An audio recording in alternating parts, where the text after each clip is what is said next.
My name is Ed Martinez, and I was hired to do the special effects for the horror film called The Dead Pit in 1988 through 89. The character of Dr. Ramsey is an evil, mad scientist. His character was a supernatural creature. He wears a scarab ring that has magical powers that he got from an archaeological dig many years ago.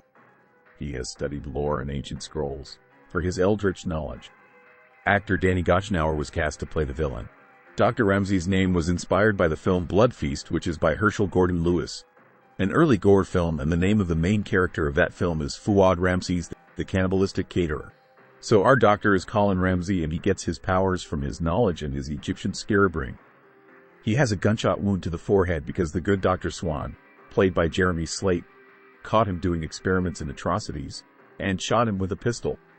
After being shot in the forehead, he falls dead into the pit of the title that is filled with formaldehyde, which preserves his body for 20 years. Then an earthquake happens and cracks open the seal of the dead pit, and he comes back to life and comes out like a zombie. When he roams the grounds of the Institute, he has a rotted mouth area hidden underneath a surgical mask. So the storyboards show he tears off the surgical mask to reveal the rotted mouth area and teeth underneath. Eventually, at the end of the film, he will completely melt because holy water is dumped into the evil pit. From the bullet wound to the villain's final demise, there were several makeups to be done, from the rot on his face to the different stages of his meltdown. So a life cast was made in order to have a positive casting of the actor's head, neck, shoulders, and chest, from which we could sculpt and design all the different appliances that will fit him exactly. The positive cast was made of Ultracal number 30. This early design of Dr. Ramsey was inspired by other film characters like Mr. Sardonicus with his rictus grin, or other zombie characters where they have rot. And in this case he has no lips. You can see his teeth. The idea was to have the surgical mask cover all of these rotting face prosthetics, though Ramsey could still be understood with no lips because he's supernatural. My friend Guy Conrad was a huge help to me on all this in the workshop.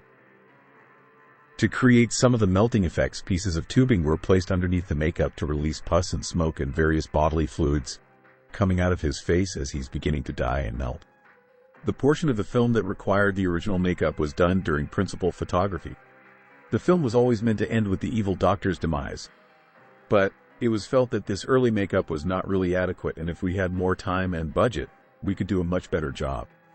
So, some evidence of this early design survives, and you are seeing designs, artwork, etc. from that. But once the film wrapped, and the footage was looked at, it was cut together into a long 18-minute show reel that was taken to a film festival, film market, and a representative sold foreign rights even before the film was finished. Final editing, music, and effects, etc. were yet to be done. But the film made enough money on the pre-sales that the filmmakers could schedule a reshoot with this extra money. I was told that I could come up with a much more elaborate death sequence for evil Dr. Ramsey. Therefore, a new series of storyboards were created to show this more elaborate effects sequence. This entailed a much more elaborate makeup for Dr. Ramsey's whole head, completely encasing him in foam rubber like Freddy Krueger.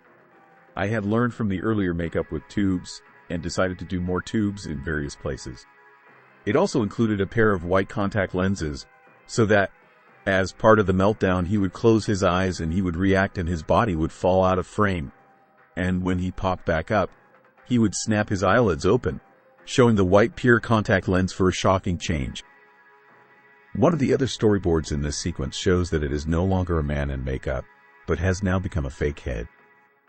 One of the fake heads we made, and there were several, has a mechanical underskull with eye blinks on the white eyes of this fake head, as well as open and closing jaw movement, and back and forth, and side-to-side head movement.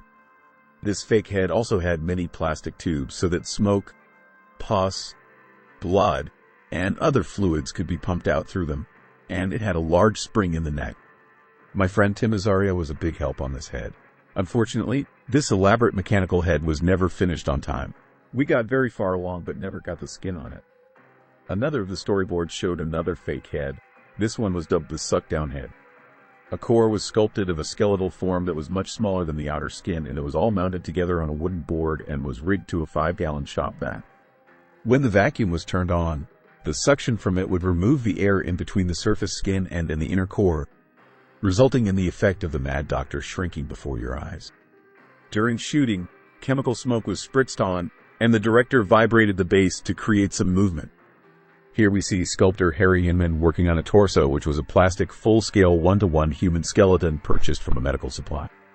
Plastic and duct tape were wrapped around the ribcage as an armature, and then oil-based Roma plastilina clay was formed on top in several inches to create a layer that could then be sculpted into this finished torso piece.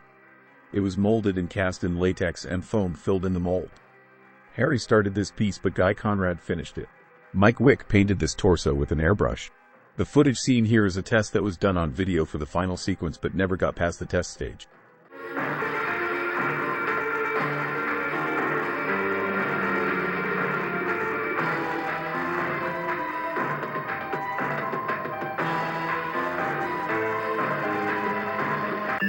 Daddy! That's right, Sarah. You're my flesh and blood.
Please like, subscribe, and leave a comment.